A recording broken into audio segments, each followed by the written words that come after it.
Morning.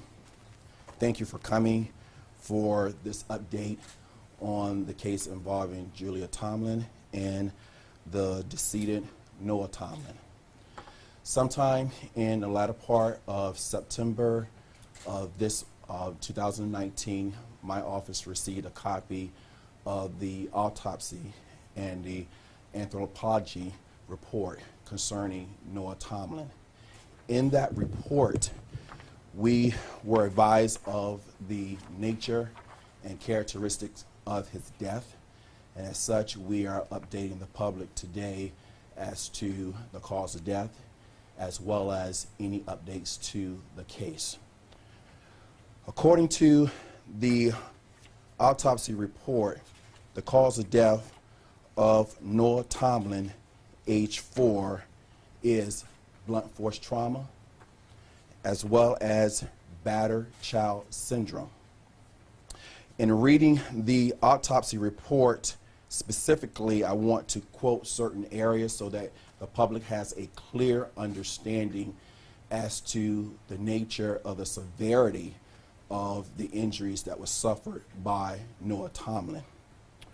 When the body was received by the medical examiner, it was in a state of advanced decomposition, and as a result of that, an anthropologist was brought on board to help with the conducting of the medical autopsy. The liver was the only thing that was recognizable. In addition to that, the left leg was recognizable. There were severe bruises to that left leg, which were indications of some form of abuse.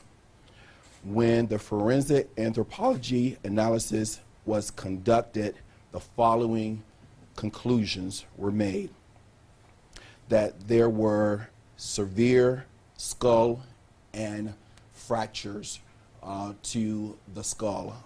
There was fatal blunt trauma without any indication of healing. Now, I want to be very clear, the level or severity of the blunt force trauma to the skull was so severe. In speaking to Dr. Gunther about the severity, she stated that the injury was as if, or I won't say similar, but the type of injury that this child suffered was the same as if a child that had fallen several stories from a building. So this injury was not only severe, but just horrific, to say the very least. In addition to that, there were several chronic battering injuries that were discovered. To quote the medical examiner, there was also evidence of chronic battering with extensive healing, jaw fractures, and 3 healing posterior rib fractures. So there were injuries to the jaw that had begun to heal. There were injuries to the ribs that had begun to heal as well. None of those things were the sole cause of death. However, they were contributing factors in the death of Noah Tomlin. To say the least, the nature of the abuse was of such a nature that clusters of Harris lines in each distal tibia and radius were discovered. Now, in plain language or layman terms, these are the type of injuries that you will find that will literally stop the growth of bones due to either some severe disease such as cancer, or some type of abuse, or even severe malnutrition. So his abuse was of such a nature that literally his bones stopped growing, and there were evidence of that. So as a result of her findings, her cause of death in her report, which I have authorized her to release to the public today, is blunt head trauma in addition to battered child syndrome. As a result of the findings of the medical examiners, I have authorized today Hampton Police Department to secure a warrant for murder of Noah Tomlin against Julia Tomlin. In addition, I have authorized the Hampton Police Department to secure a warrant for the unlawful disposal of a deceased person. At this time, I will open the floor to questions. Anton, the injuries you described, it sounds like the mother tortured this child. Do we know for how long these injuries? Well, there were injuries that were healing, and so we know that some of those injuries could be from days to actual weeks. But there are indications that they were not necessarily fresh. The injury that caused the death were 2 fractures to the skull. Those injuries had not healed at all, and as a result, we know that they were absolutely the cause of death. Now, to be a little bit more specific, because I had a very detailed conversation with the medical examiner, and I asked her, I said, could these injuries be caused by, let's say, a child who hit their head on a table, or a child who had fallen, like walking and fell, or even fell down some stairs? She said, no, if that was the case, most children would not make it to adulthood to have this severity of injuries that was present in this particular case. This injury, or those injuries, were consistent with someone who would have, who could have potentially falling several stories from a building. So it was extreme in the nature of the injury. Can you talk about, in your personal experience, what it's been like to see an autopsy report like this? Well, I have been prosecuting for more than 20 plus years, and I've seen some very graphic things. I've seen some very horrific crime scenes, and I've even actually gone to a autopsy being performed, and nothing really kind of grabs you like seeing a child or a toddler being the victim of a crime, particularly something as horrific as this particular crime. There's no question in my mind, based on the evidence, this child was tortured. Do we have any reason to believe that somebody else could have been involved in his death in addition to the mom? Well, there are statements that were made by the defendant that makes her behavior exclusive to her. Okay, so basically she didn't speak on anyone else. Not only did she not speak on anyone else, she excluded other potential suspects. Okay, but and then as far as you guys are concerned, are you guys still exploring other possible suspects in this death? I'm always exploring. This case is fluid. As such, there are multiple moving parts. In fact, I am still looking at some potential alternatives concerning this matter, which I will update you if those matters come to fruition. But right now, we are looking solely at Julia Tomlin as far as the murder charge. Do we have any more details on how the body ended up at the steam plant? Yes, we do know exactly how the body ended up at the steam plant, but we're not releasing that. So the charges you mentioned, do they both refer to Julia Tomlin, the unlawful disposal and the murder? That is correct. What does that mean for her case now? What that means is I have authorized the charge to be taken out. The charges were secured this morning, and they were sent over to where she is now for her to be served with those charges. Within the next 2 business days or so, she probably will be in front of the Juvenile and Domestic Relations Court, and she will be arraigned on those charges, and will face those charges in addition to the current charges. Have you had a chance in the last several days, weeks, months to talk to the family about this? Well, here's the problem with that.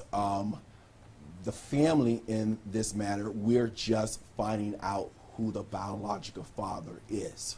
And as a result of that, there have been some complications with that scenario, and so we basically have left that alone for now. because there was some indication that it was someone else. We've now discovered through DNA it was actually another person. I will not release that. Now, we found some files that talked about blood in the home, blood on clothing. Is that believed to be from the night that Noah disappeared and that Noah died, or could that have been from, is there any light you can shed on those documents and the blood in the home? There is some blood that did come back as Noah Tomlin. And that was in Julia Tomlin's home. That is in Julia Tomlin's home. DNA has confirmed that. So what are the next steps as far as the investigation goes for you guys? Well, the next step is the prosecution of this matter.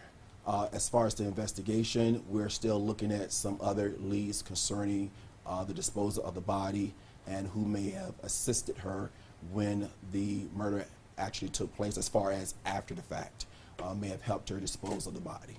Do you think it's something she could have done on her own, or that she had to have had someone help her in this? We do know someone helped her dispose of the body.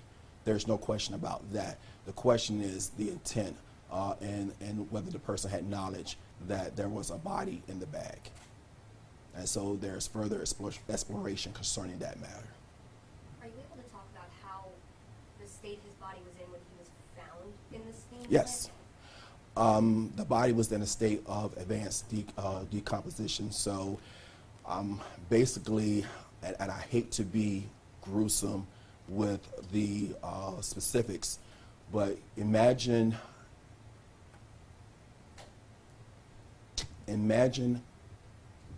a item, so to speak, that has a pamper wrapped around it and one leg and some muscle. That's it. So have there been any changes to the timeline that you're able to share that we've been working off of, kind of his disappearance reported almost long before? No, the timeline still matches. Okay. Nothing has changed. And to be quite honest with you, we believed that we were going to have this type of finding, but we had to wait until the autopsy report confirmed what we thought was a unfortunate likelihood. And the skull was found in addition to, correct, at the steam plant? Am I understanding that? No, what we have is we have bone fragments. Okay. So let me explain this part to you. So when the medical examiner did her examination, she also brought in an anthropologist. This anthropologist literally pieced together the bone fragments of Noah Tomlin. So she basically put his skeletal body together for them to be able to examine whether there were any injuries to the skeletal frame. That's how we were able to establish the fractures to the skull, the fractures to the jaw, the rib fractures, and because the leg was still, one of the legs was still intact, we were able to see the bruising that was on that leg that was consistent with abuse. Do you guys believe some type of tool or weapon was used to torture him, or? It's hypothetical, but given the nature of the severity of the injury, outside of hitting that child with a blunt force object, or literally taking that child and swinging that child and hitting his head against another blunt force object, I don't see how that injury could have been sustained otherwise. And you guys have put countless hours into this. I mean, we covered, you guys digging through that steam plant. At the end of the day, what does justice look like for you in this case? Justice looked like Julia Tomlin being held fully accountable for the death of her son. And to me, that's prison. She should never, ever get the opportunity to ever hold another baby or to ever be in a caretaker role with another child of any nature. We do know that there were other children that lived at that home with her. Are you exploring any more child neglect charges or any other charges against, in regards to the other children that were in the home? Well, child abuse charges have been taken out for the other 2 remaining children who were in the home. So there are 3 child abuse charges already pending, and they include the other 2 children who were in the home as well. Do you know their ages? Off the top of my head, one was, I believe, 8 months, and the other one was, Nolan was 3, I believe it was. And does she have any previous charges as far as, I know you said some are pending, but in the past that you guys have looked into? She had a prior conviction in Newport News for felony child neglect, yes. And that was about 10 years ago. Do you believe she should have even been able to have custody of Noah at this time based on those previous charges? Was not my position or decision to make. Was she a danger to children? Absolutely. Was she a risk to being in a caretaker role with other children? Absolutely, no question about it. So do I feel that the ball was dropped? Again, it's not my place to say, but clearly she should not have been in a position to be caretaker of anyone's child. Can we get a copy of the autopsy report? I have already authorized the medical examiner to release it to the public. So if you make a request to the medical examiner, you can now, as of today, get a copy of it. In addition, I would like to take the time to thank the Hampton Police Department, who did an outstanding job in this investigation. We would not be where we are today but for the countless hours and the sacrifice of the officers. I have Detective Smith, who is up here with me now. He's the lead investigator and has done an outstanding job in putting this case together as a whole. In addition, the Federal Bureau of Investigations, they also came in and assisted us with the investigation and with the search and even being able to really obtain some very incriminating statements from the defendant. So we'd like to thank them as well. I'm also joined by Chris Young, who is my co-counsel in this matter. He's a senior assistant here, as well as Carla Reeves, who is the director of victim services. And so we want to just let the public know that I know that this particular act was not an act just against this child, but it's an act against our community. Because at the end of the day, all of us initially, when we heard this child was missing, was hoping that this child could be found and hoping that this child was not in any type of danger, only to find out that the child was not only deceased, but discovered in a steam plant like he was yesterday's trash. So this case is just extreme and it's horrifics. And we want to make sure the public knows that we will hold her accountable. She will be held accountable for her behavior, no question about that. One last question. You said, and if I heard you right, you alluded to the fact that, did you interview her and she said that there were not other people involved and it was just her? She was interviewed, and in her interview she stated that she gave another version as to what happened to the child. Let me just say that without going into details. And that version did not include other individuals. By saying that, was that her admission? Did she admit to doing child abuse? Did she admit to killing him? No, she did not admit to killing him. But what she said, based upon the medical evidence, is absolutely impossible. But she was there She was absolutely there, when he died. no question, and was in sole possession and custody of him at the time of his death. No question about it, based upon the evidence.